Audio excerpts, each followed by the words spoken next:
a Deus, a paz do Senhor Jesus Cristo.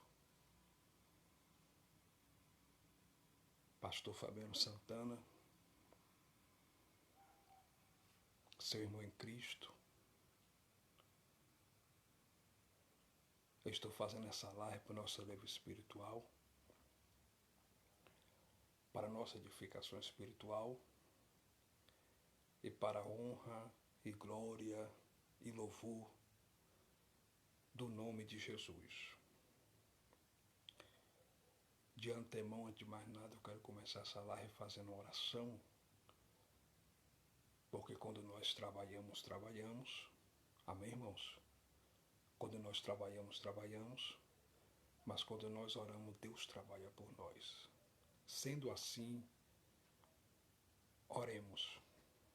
Amado Deus, soberano de Israel, Deus poderoso, Deus todo-poderoso, eu entro na sua presença agora, te pedindo perdão pela minha imperfeição, te pedindo perdão pelos meus pecados cometidos por palavra, por obra, por prática, pensamento. Meu Deus, me perdoe em nome de Jesus, meu Deus.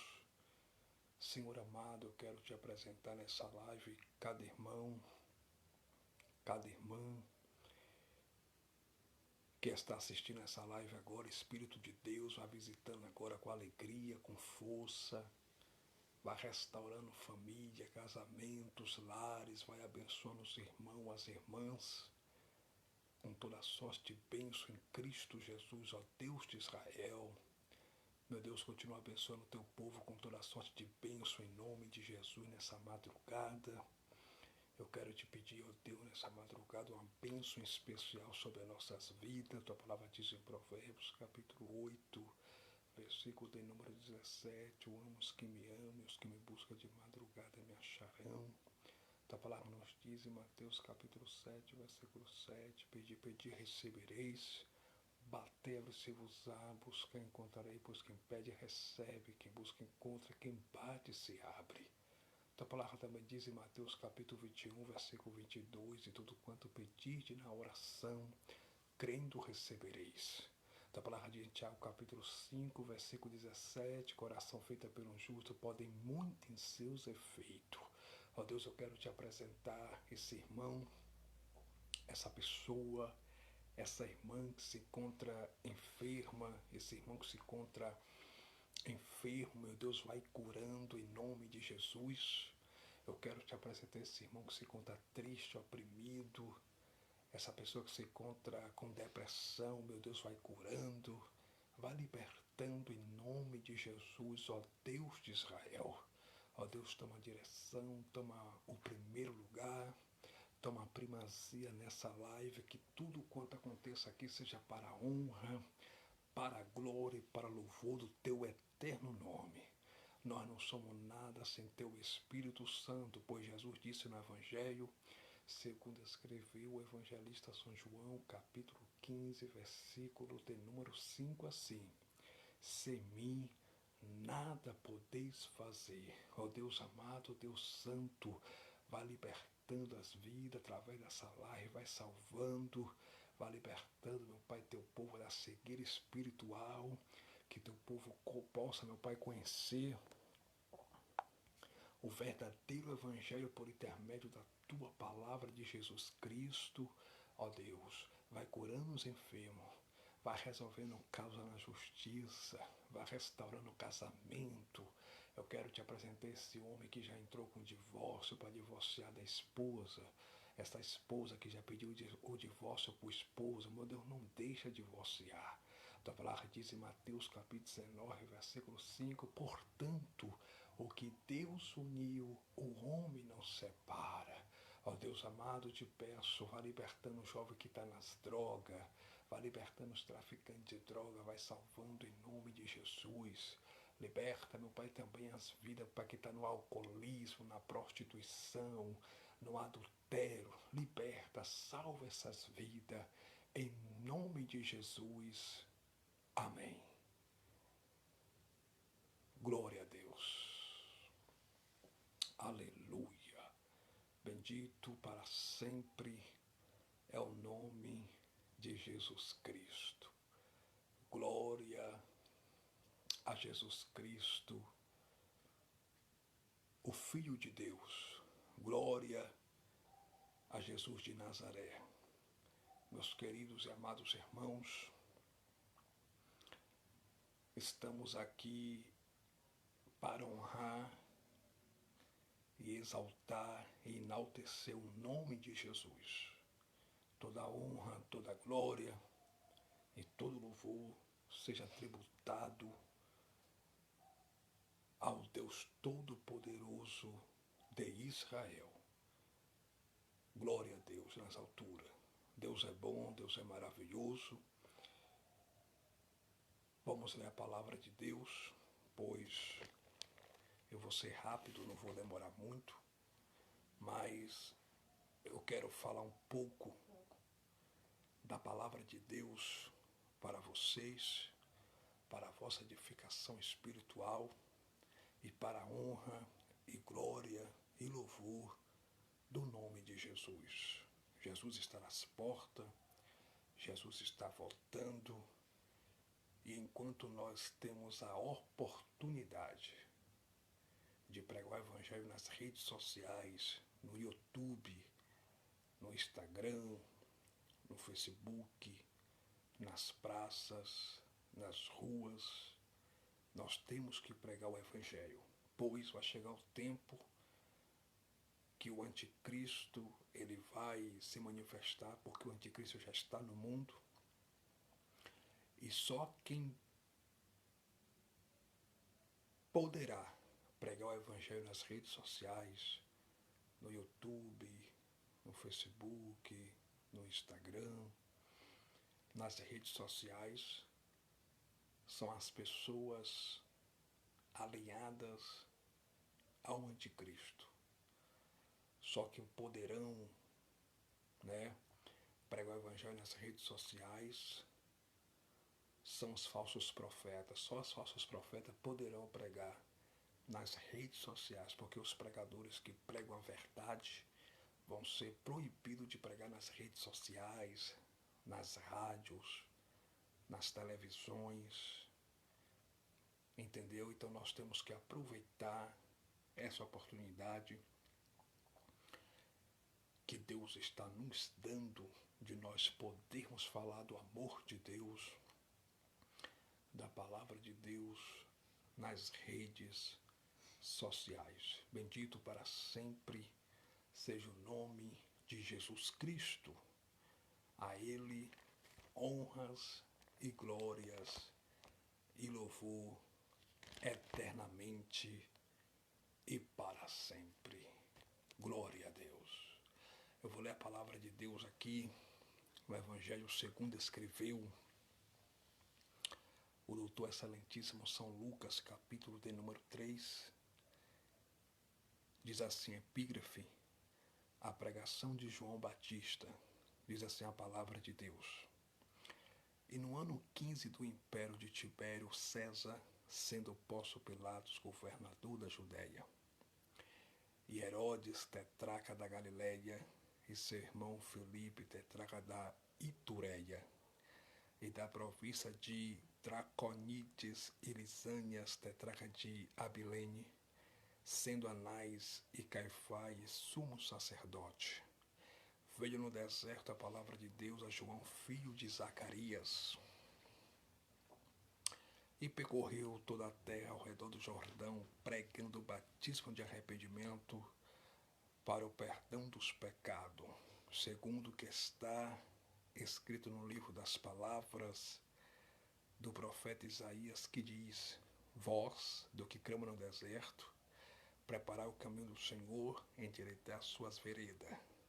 Todo vale se encherá e se abaixará todo monte outeiro, e o que é tortuoso se endireitará, e os caminhos escabrosos se aplanarão, e toda a carne verá a salvação de Deus. Segundo a pedagogia diz que tudo que a gente lê por inúmeras vezes, ou por mais de uma vez, fica mais fácil para gravarmos, memorizarmos e guardarmos nas tábuas dos nossos corações. Sendo assim, eu vou ler mais uma vez aqui o versículo de número 3. do Evangelho segundo escreveu o doutor excelentíssimo São Lucas, que diz assim: e percorreu toda a terra ao redor do Jordão, pregando o batismo de arrependimento para o perdão dos pecados. Glória a Jesus. Meus queridos amados irmãos, o doutor excelentíssimo São Lucas, ele escreveu o seu evangelho no ano 62 da era cristã, depois de Cristo. E a Bíblia diz, no Evangelho segundo escreveu o doutor excelentíssimo São Lucas, capítulo 3. Lucas, ele era grego, ele era médico, ele era gentio, de origem tílica. E Lucas agora escreveu acerca de João Batista e acerca da pregação que João Batista pregava. Observe que a Bíblia vai dizer que ele percorreu toda a terra ao redor do Jordão, pregando o batismo de arrependimento para o perdão dos pecados. O que me chama a atenção, queridos e amados irmãos, é que o profeta João Batista, a palavra profeta no hebraico quer dizer nabi, que significa aquele que fala lugar de outrem, ou de outro, ou de alguém. A palavra profeta no grego quer dizer propete, que é o mesmo significado. A palavra profeta ocorre no Antigo Testamento da Bíblia, que recebe o nome de Veterotestamentário Bíblico, cerca de 316 vezes. Profeta é nada mais, nada menos do que arauto de Deus, boca de Deus na terra, atalaia de Deus. Todo aquele que prega as verdades bíblicas é um profeta. Todo aquele que prega ou profetiza em nome de Deus é um profeta. E agora Lucas escreveu acerca de João Batista e acerca da pregação deste homem. João Batista era filho de uma judia por nome de Isabel. Seu pai era Zacarias e o seu nome primitivo era João. João Batista, ele recebeu o nome, ele foi chamado de João Batista por causa da sua missão, por causa do seu ofício de batizar nas águas turva, escura, barrentas do Rio Jordão. O Rio Jordão ficava 30 quilômetros ao nordeste de Jerusalém. O Rio Jordão ficava cerca de 28 quilômetros distante da cidade de Lodebar. O Rio Jordão ficava distante da cidade de Gileade 17 quilômetros. João Batista pregava no Rio Jordão. E qual era a mensagem que o profeta João Batista anunciava, pregava nas águas barrentas, escuras do Rio Jordão? João Batista, ele pregava o evangelho do reino de Deus. Nós não pregamos o evangelho do reino de Deus. O evangelho que nós pregamos, senhoras e senhores, é o evangelho da graça. Haja vista que a palavra graça vem do hebraico, que significa charis. E o que é charis? Favor imerecido de Deus para com a humanidade. Nós pregamos o evangelho da graça, pois nós estamos na sexta dispensação, chamada sexta dispensação da graça de Deus. Mas João Batista, ele pregava o evangelho do reino de Deus. Os apóstolos da igreja primitiva, Tiago, Pedro, João, eles pregavam também o evangelho do reino de Deus. A palavra evangelho no grego recebe o nome de evangelion, que quer dizer boas novas de salvação para os pecadores. Boa notícia de salvação para os perdidos, para os pecadores, ou seja, para os pecadores. Então, João Batista, ele pregava o evangelho do reino de Deus. E o que é que João Batista pregava? Ele pregava a mensagem do arrependimento de pecados. A palavra pecado no grego quer dizer hamatia, que vem de hamatiologia, que significa errar o alvo. João Batista, ele pregava contra o pecado. Ele pregava a mensagem do arrependimento de pecado. Pastor Fabiano Santana, o que quer dizer arrependimento? A palavra arrependimento no grego quer dizer metanoia, que significa mudar de direção, voltar ao contrário, dar uma volta ao contrário, mudar de pensamento, mudar de direção, dar uma volta ao contrário. João Batista, ele pregava a mensagem do arrependimento de pecado. João Batista pregava nas águas turvas escuras do Rio Jordão, e ele pregava e dizia: raça de víboras, quem vos ensinou a fugir da ira vindoura de Deus? Produzir, pois, fruto digno de arrependimento, porque é chegado a vós o reino de Deus, o reino do céu.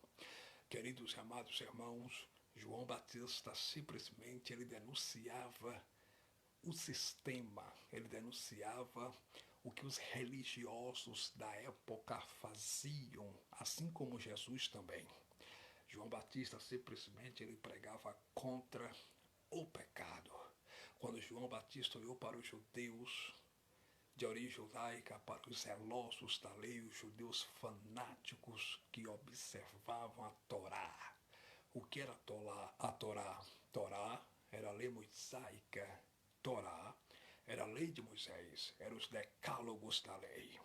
Quando João Batista olhava para os homens que observavam os decálogos da lei de Moisés, a Torá, a lei de Moisés, João Batista olhava para eles, apontava o dedo de profeta e dizia: raça de víboras, quem vos ensinou a fugir da ira vindoura? Em outras palavras, o profeta João Batista estava dizendo o seguinte: mesmo vocês sendo batizados por mim, aqui nas águas barrentas, escura do Jordão, do Rio Jordão, vocês não escaparão do juízo de Deus que há de vir sobre a terra.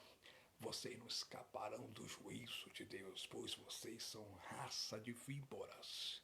João Batista pregava contra o pecado e pregava a salvação, pregava arrependimento de pecado. A Bíblia diz que toda Jerusalém e as cidades circunvizinhas ao Rio Jordão, homens e mulheres desciam para ouvir o sermonário, para ouvir o sermão, para ouvir a pregação do profeta João Batista, porque ele pregava usado, guiado, impelido pelo Espírito Santo da verdade, pelo Espírito de Deus. Pastor Fabiano Santana, o que é que o senhor quer dizer com isso? Eu quero dizer o seguinte: o povo não descia para ouvir João Batista pregar, pregando nas águas turvas do Rio Jordão, porque João Batista tinha uma boa oratória. Não. O povo não ia ouvir a mensagem do profeta João Batista, porque João Batista andava de sapato brilhoso no pé, também não. O povo não ia ouvir a mensagem do profeta João Batista, porque João Batista tinha foto no cartaz, também não. O povo não ia ouvir a mensagem do profeta João Batista, porque o profeta João Batista era famoso, tinha nome, era ovacionado e aplaudido, também não.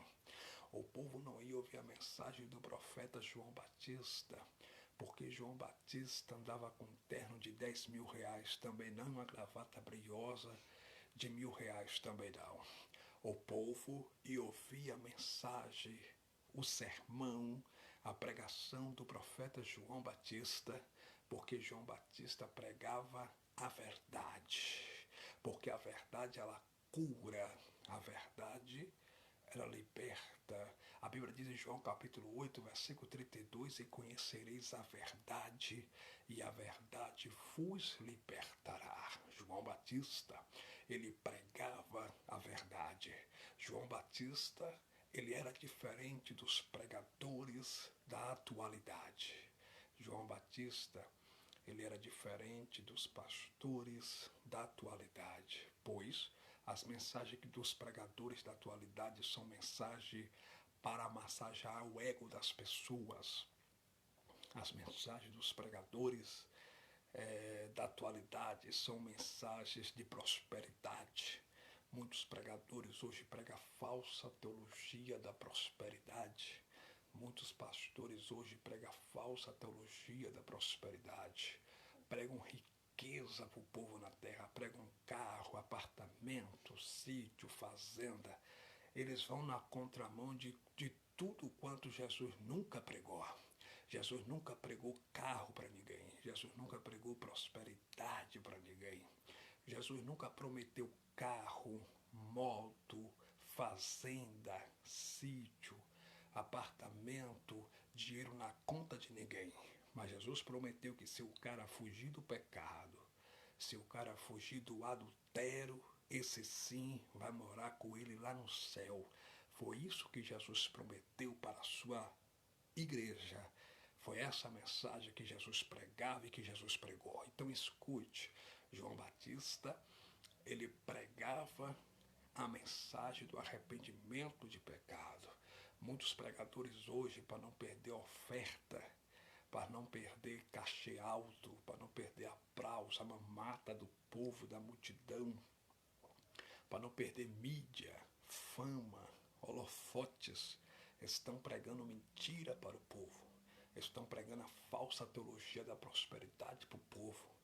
Estão pregando falsas curas para o povo, falsos milagres para o povo.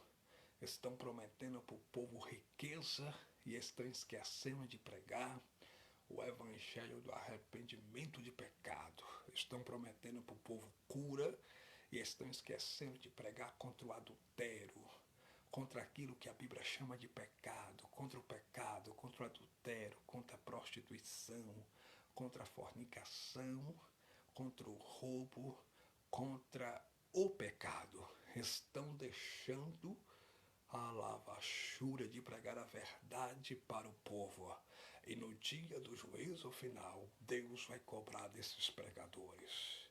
Deus vai cobrar desses pregadores que deixaram de pregar as verdades bíblicas de Deus, que deixaram de pregar a verdade para não perder cachê alto, para não perder fama, holofote, mídia, aplausos, né?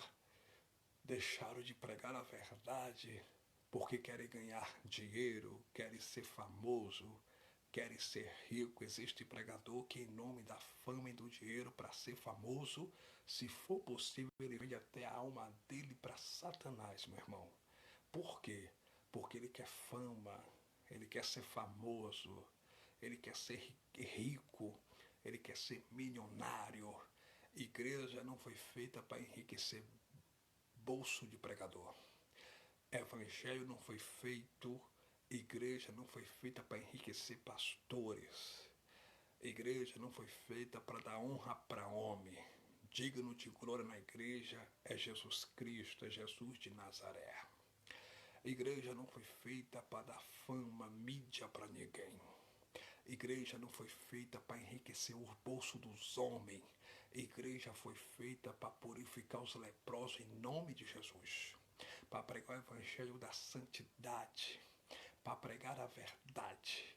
A igreja foi feita para anunciar as boas novas de salvação para os pecadores. A igreja foi feita para fazer a diferença na terra.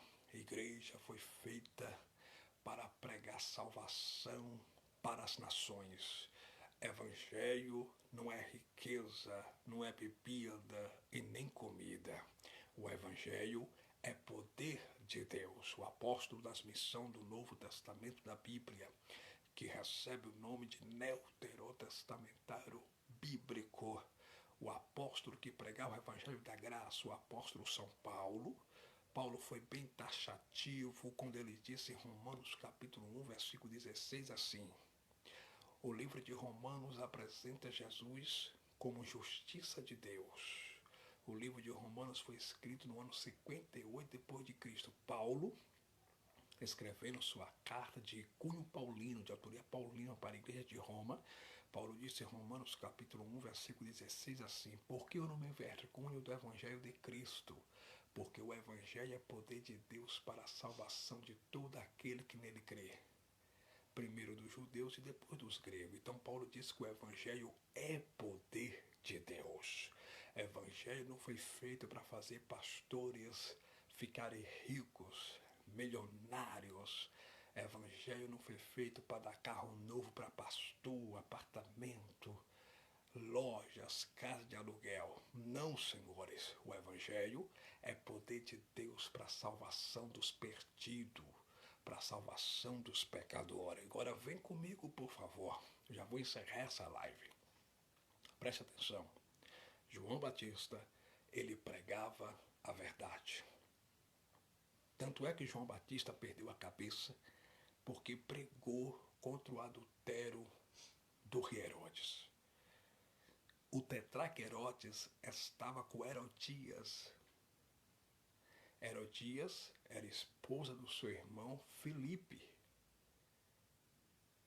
E a Bíblia diz que Herodias adulterou com o rei Herodes. O rei Herodes, o tetrarca Herodes, estava em adultério. E Deus agora usou o profeta João Batista. João Batista apontou o dedo de profeta para Herodes e disse: não te é lícito. Não te é lícito possuir a esposa do teu irmão Filipe, Herodes. Você está em adultério. Se arrependa do teu pecado de adultério. E por causa disso o profeta João Batista foi preso. E no dia natalício do aniversário do rei Herodes, quando Salomé dançou diante do rei Herodes, o rei Herodes disse para Salomé: tudo quanto você pediu eu te darei, até metade do meu reino. E palavra de rei naquele tempo não voltava atrás. E a Bíblia diz que Salomé, influenciada pela sua mãe Herodias, que tinha raiva do profeta João Batista, porque toda Herodias dentro da igreja, toda mulher adúltera na igreja tem raiva de profeta. Todo adúltero dentro da igreja tem raiva de profecia. Já reparou? Todo adúltero e toda adúltera tem raiva de profeta. Quem anda errado tem medo e raiva de profeta.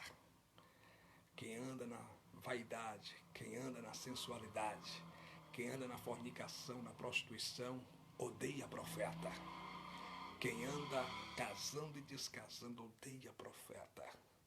Quem anda na prostituição, no adultério, tem raiva de profeta, odeia profecia.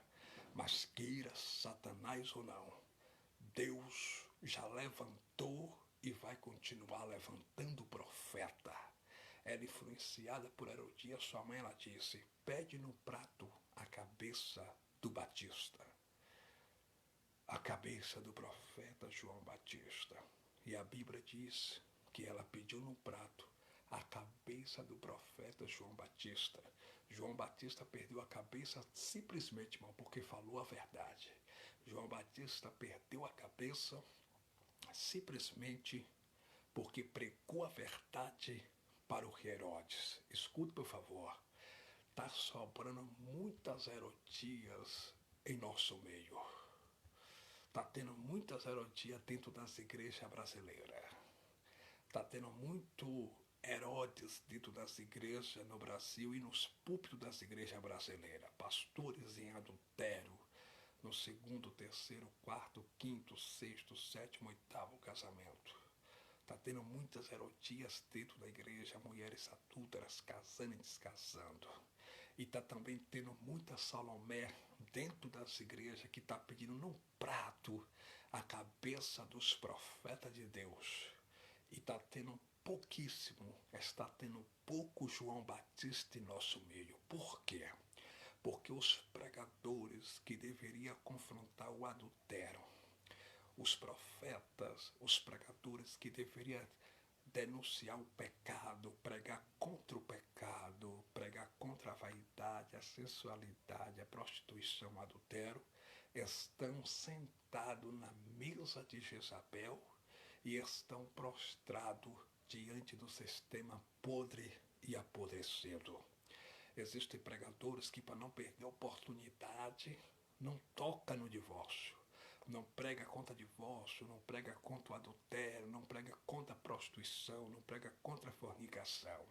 Enquanto ele está preocupado em não perder a oportunidade, muitas vidas estão morrendo em adultério, na prostituição, na fornicação e estão indo para o inferno. E Deus vai cobrar da mão dele, porque ele, como servo de Deus, omitiu, ficou omisso diante do pecado. Ele, como servo de Deus, ele não pregou contra o pecado. Escute isso aqui, por favor. João Batista simplesmente pregava o evangelho do arrependimento de pecado e o povo descia para ouvir a pregação, a mensagem do profeta João Batista. Agora escute, por favor. Me mostra na Bíblia onde é que está escrito que o profeta João Batista fazia campanha. Me mostra na Bíblia onde é que está escrito que o profeta João Batista entregava envelope para o povo, mandava o povo colocar uma oferta de R$100 no envelope, que a sua vida financeira ia mudar.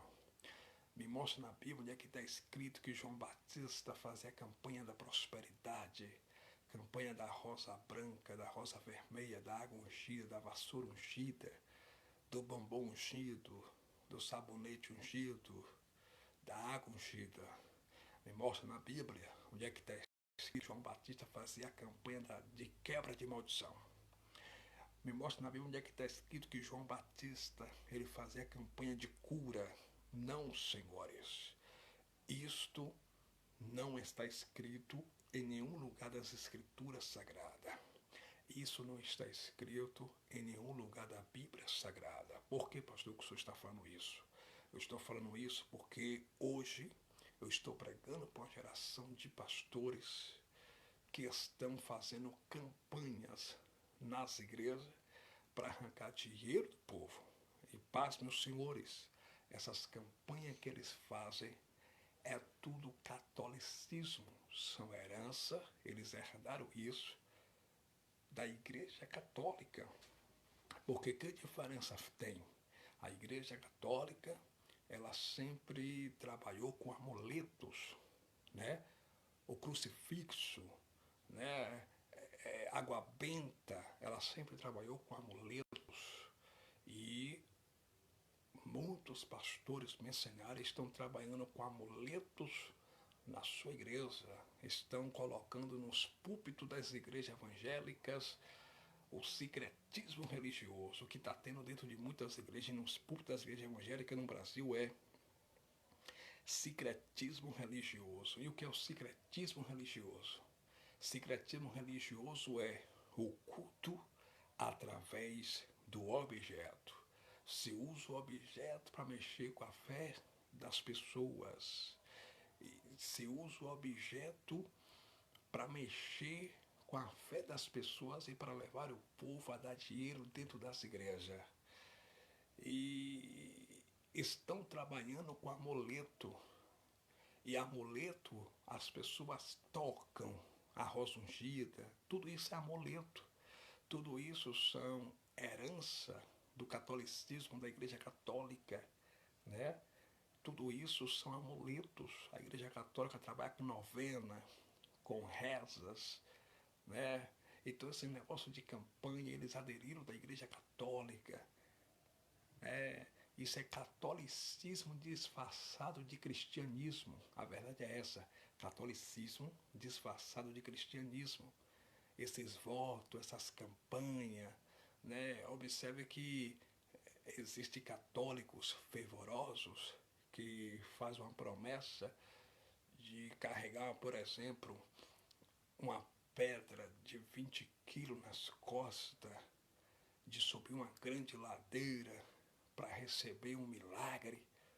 Existem católicos que faz uma promessa de ir andando de uma cidadezinha para outra, né? Existe cidade que fica a 1 hora de relógio da outra. Existe católico que fala assim, não, eu vou andando porque é um sacrifício, um voto que eu vou fazer para receber uma cura de Senhora de Aparecida. E dentro das igrejas que se diz evangélica está tendo a mesma coisa, irmãos. Pessoas fazendo votos, pessoas fazendo sacrifício, fazendo promessas, fazendo voto. Eu vou fazer um voto de R$ 200 para minha vida financeira mudar. Isso é catolicismo disfarçado de cristianismo. Porque me mostra na Bíblia onde é que está escrito a palavra campanha. Me mostra na Bíblia aonde foi que os apóstolos na igreja primitiva, Pedro, Tiago, João e os demais apóstolos trabalhavam com campanha. Pelo contrário, a Bíblia diz em Atos capítulo 6, e o versículo de número 1, que o apóstolo São Pedro se levantou e disse, irmão, não é bom, não é razoável que nós deixemos a palavra para servir à mesa. Escolhei, pois, dentre vós 7 varões que tenham bom testemunho, boa reputação, cheio de inteligência, cheio do Espírito Santo, para nós colocarmos sob esse encargo, para nós colocarmos como diácono na igreja primitiva. Aí se você lê em Atos capítulo 6, versículo 3 e 4, Pedro fala bem assim, mas nós vamos perseverar no ministério da palavra e no ministério da oração. Então, os apóstolos na igreja primitiva, eles pregavam o evangelho do reino de Deus. Eles pregavam a palavra, eles oravam, eles buscavam a Deus, mas eles não trabalhavam com campanha. Tanto é que a Bíblia diz em Atos capítulo 2, versículo de número 42, que os irmãos primitivos, a palavra primitivo no dicionário da língua portuguesa, Silveira Bueno, quer dizer os primeiros irmãos, eles perseveravam na doutrina dos apóstolos e eles perseveravam também na palavra, na comunhão do pão, nas orações. E a Bíblia diz que na igreja primitiva não existia crente pobre, irmãos pobres, porque os irmãos primitivos não deixavam, pois eles vendiam suas propriedades e depositavam aos pés dos apóstolos, e os apóstolos ajudavam os irmãos pobres da igreja primitiva e ajudavam também, socorria e ajudava os órfãos, as viúvas, viajantes e os forasteiros. E a Bíblia vai dizer em Atos capítulo 2, versículos 43 e 44, e Deus, pela mão dos apóstolos, fazia grandes sinais, prodígios e maravilhas. E não precisava os apóstolos da igreja primitiva trabalharem com campanha, fazerem campanha. Irmãos, quando você entra numa campanha, você está dizendo, eu estou na guerra. Pois campanha quer dizer guerra. Então, esse negócio de campanha, tudo isso é antibíblico. Esse negócio de você ir para a igreja e o pastor pegar um envelope e falar assim, faça um voto com Deus. Onde é que está escrito na Bíblia a palavra voto? Esse negócio de fazer voto, tudo isso é catolicismo disfarçado de cristianismo. Faça um voto com Deus, e o voto com Deus é, eu quero que a minha vida financeira mude. Irmãos, Deus é Espírito, Deus é Senhor da igreja, e Deus não negocia com os homens. Deus, Ele é Espírito, Ele é o dono da igreja, e Deus não negocia com os homens. Então presta atenção, por favor. Esse negócio de você pegar envelope porque o teu pastor está mandando, né? A tua líder lá que diz que é pastora está mandando, pega o envelope, faça um voto com Deus de trazer R$ 500 para a igreja, que tua filha vai sair da prostituição. Isso é mentira, mentira, mentira e mentira. Pois, se Deus tiver de te dar alguma coisa, Ele vai te dar por graça e misericórdia, e não por merecimento. Isso é barganha, isso é comércio, isso é comercialização.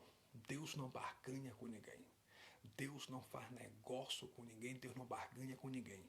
Deus é Espírito, Ele é Senhor da igreja, Ele é dono da igreja e Deus não barganha com ninguém.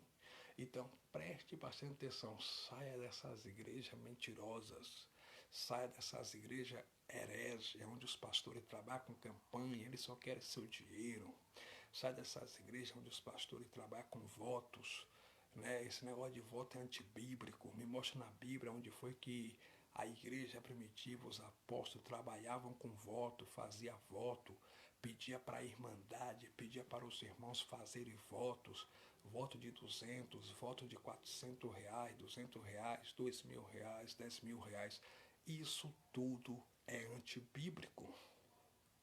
Saiam dessas falsas igrejas e procure uma igreja apostólica, procure uma igreja que prega a palavra como verdadeiramente a palavra de Deus é, uma igreja séria, uma igreja que pregue por amor, uma igreja verdadeira, uma igreja que prega a palavra com sinceridade, uma igreja que não cobre dízimo para você, né? Uma igreja que não te peça o falso dízimo romano, que não cobre dízimo para você, porque tudo isso é antibíblico. Dízimo nunca foi dinheiro, dízimo era alimento, né? O dízimo era vacas, era ovelhas, era gados, era cominho, era hortelã, era açafrão, era o endro. Dízimo nunca foi dinheiro, dízimo era alimento.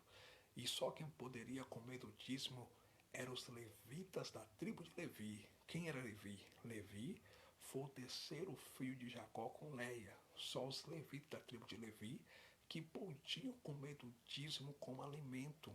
Leia Números capítulo 18, versículo 21, que você vai ver e tira as suas dúvidas. Números capítulo 18, versículo 21.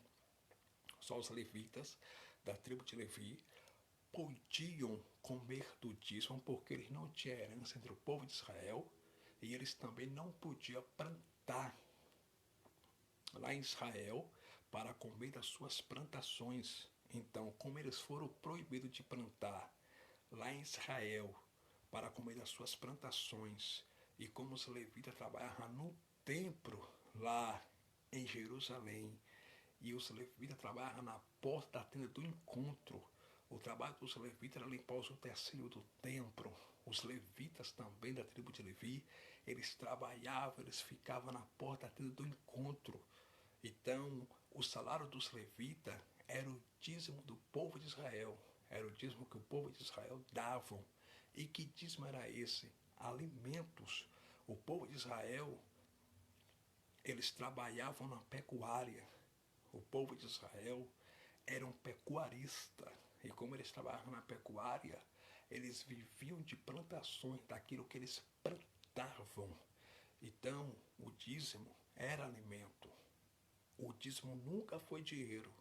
E o dinheiro, as moedas, salário, já existia no Antigo Testamento da Bíblia, que recebe o nome de Veterotestamentário Bíblico.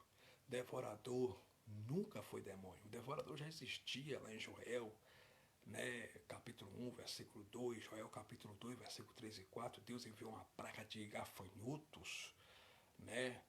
E esses gafanhotos se multiplicaram de tal forma que comeu agora, acabou com a macieira, acabou com a palmeira, com as árvores do campo, né?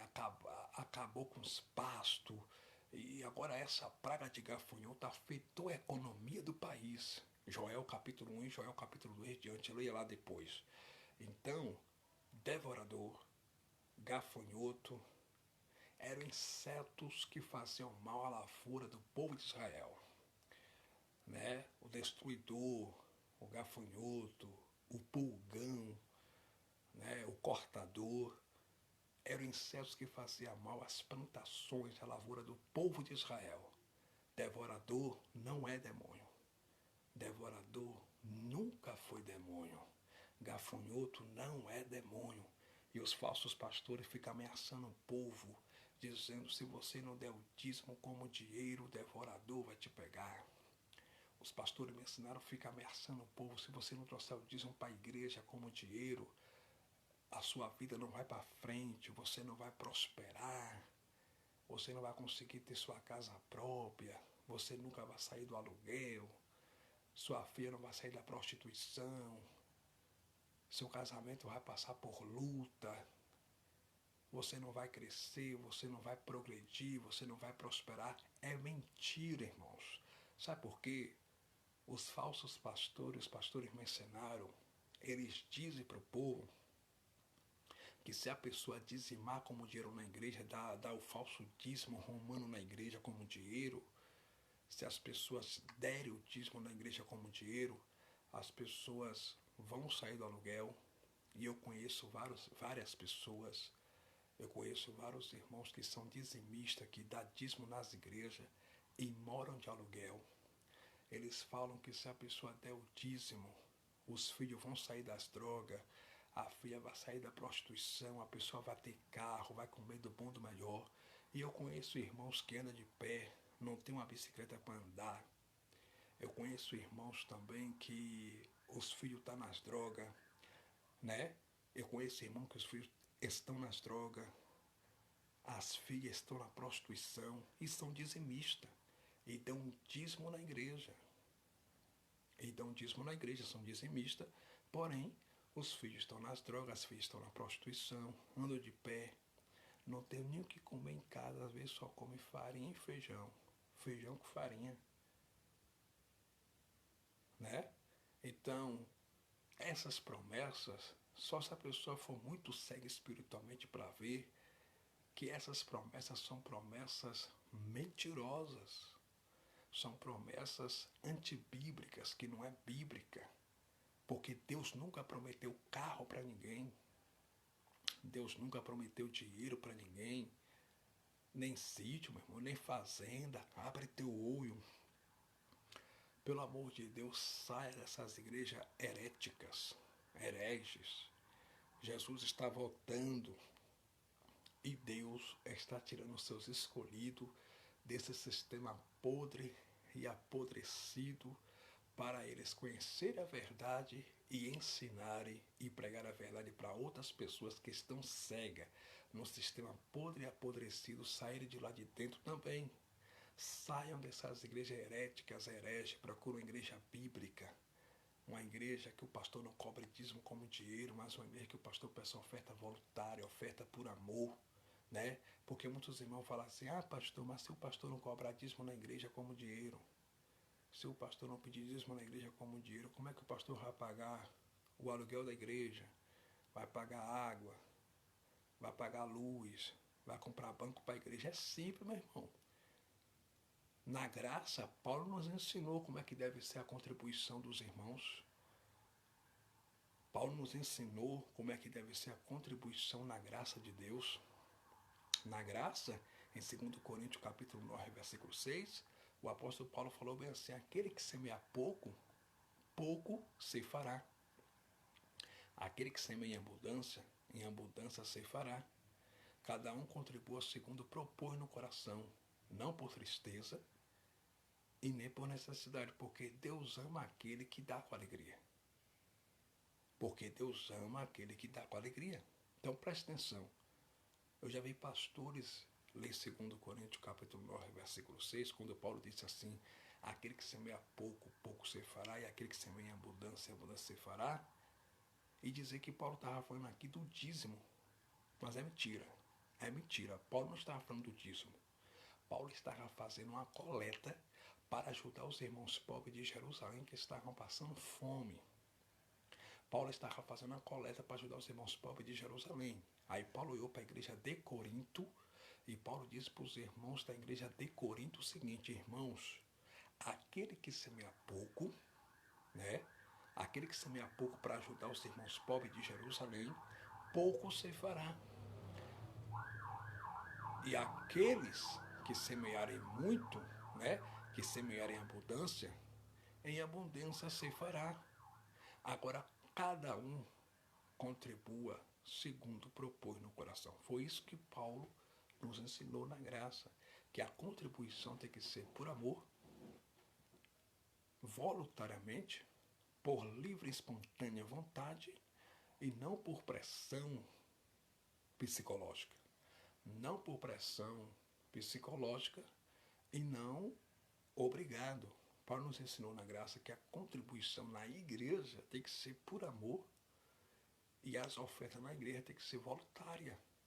Aí Paulo diz, 2 Coríntios capítulo 9, versículo 7, assim: cada um contribua segundo propõe no coração, não por tristeza e nem por necessidade, porque Deus ama aquele que dá com alegria. Não é nem o que Deus colocar ou tocar no coração, é segundo você colocou no seu coração, é segundo você propôs no seu coração. A palavra oferta quer dizer no hebraico korban, que quer dizer ato de gratidão, ato do coração. A oferta pode ser R$1, R$10, 50 centavos, R$2, até R$1.000.000. É oferta por amor, é ato do coração. A oferta pode ser até R$2.000.000. Porque oferta quer dizer ato do coração, por amor, algo voluntário, algo voluntário, algo de coração, algo por gratidão.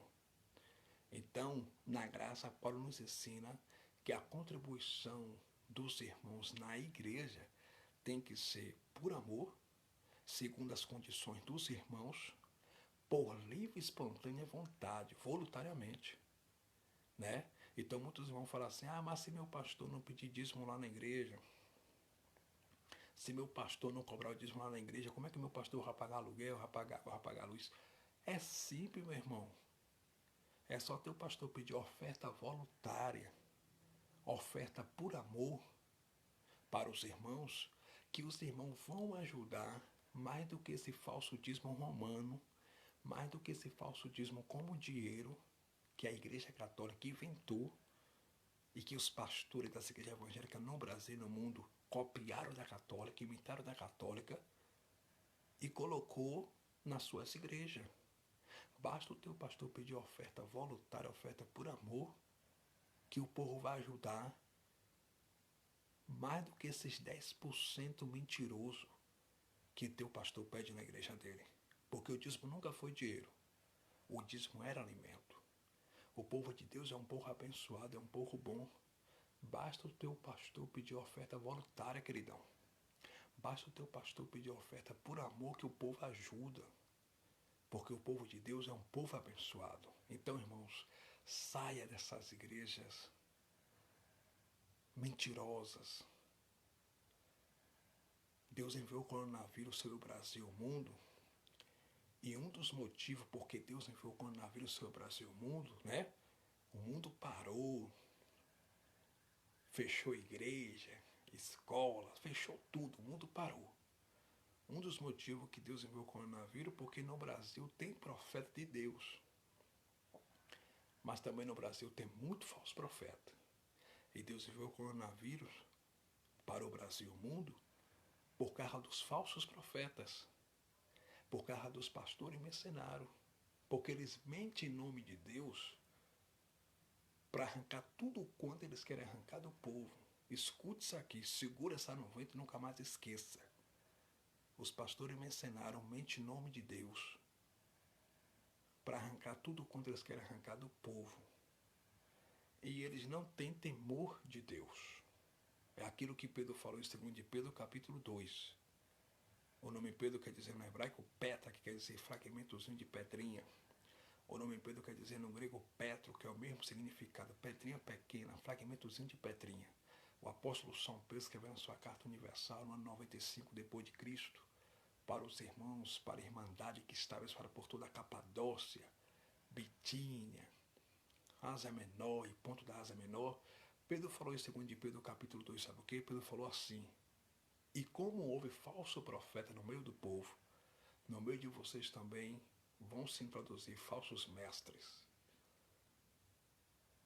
vão se introduzir no meio de você também falsos profetas.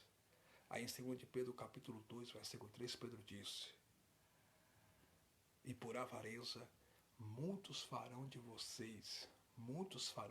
negócio com minha palavra, usando palavras fictícias, palavras de mentira, palavras persuasivas. Queridos, muitos pastores hoje mercenários estão fazendo da igreja, do povo de Deus, negócio. Estão negociando os dons espirituais, estão vendendo os dons espirituais, estão vendendo cura, estão vendendo salvação, estão vendendo amuleto, estão fazendo negócio do povo. Em muitas igrejas no Brasil, pastor não é mais pastor. Em muitas igrejas no Brasil, pastor é empresário. A igreja é empresa e crente é negócio seu. Os pastores mercenários, com dinheiro da igreja, compram jatinho, compram apartamento, compram avião. As suas esposas andam e se vestem parecendo esposa de deputado, parecendo esposa de presidente da república, parecendo esposa de senador, de vereador, de deputado, parecendo esposa de governador. Muitas delas são chatas, são atribuladas, mentiras, exaltadas e arrogantes. Os pastores mercenários fazem carro de aluguel com seu dinheiro, rapaz. Os pastores mercenários compram avião, abrem loja, abrem empresa com teu dinheiro e não ajuda o órfão da igreja, não ajuda a viúva, não ajuda o viajante, o necessitado, não ajuda o forasteiro.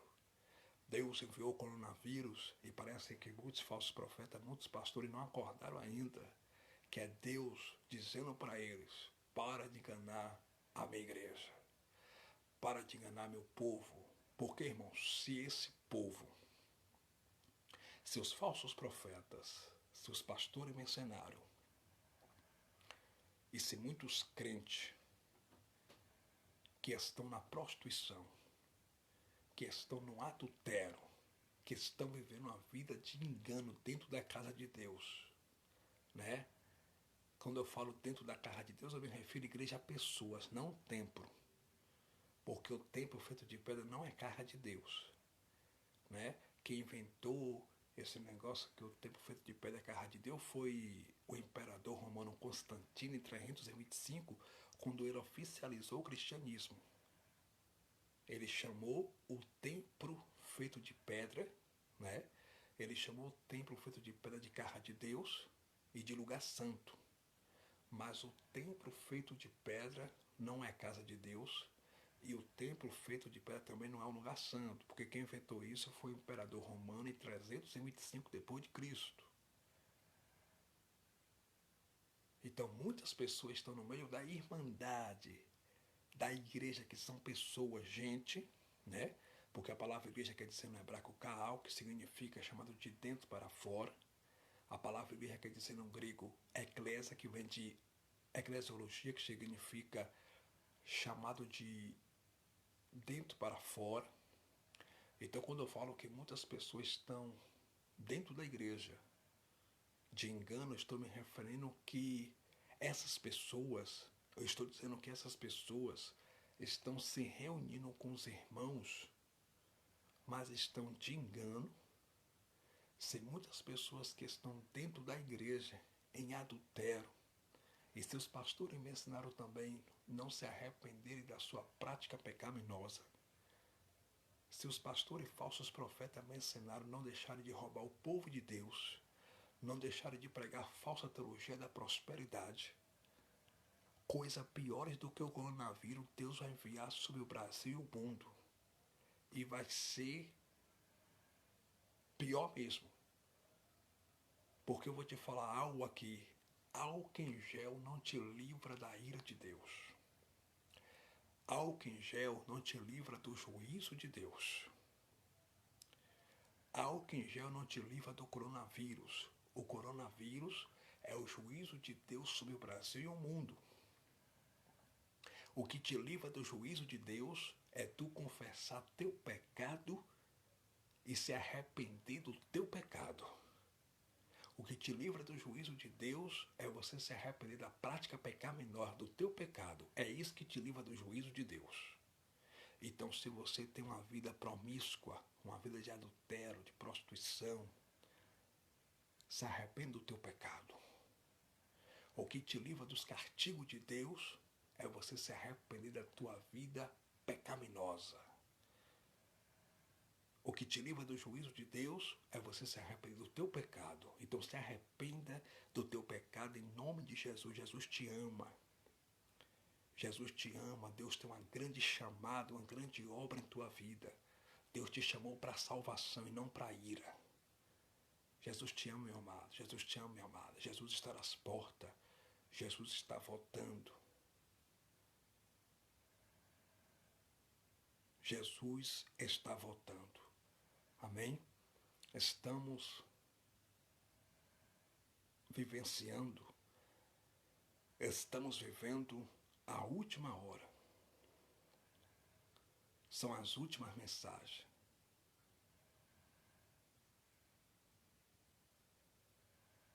Estamos vivendo a última geração de povos. Depois do coronavírus, irmãos e irmãs, vai vir coisa piores sobre o Brasil e o mundo. E para encerrar essa live, a Bíblia diz em Apocalipse capítulo 9, versículo de número 6. Depois do coronavírus virá essa praga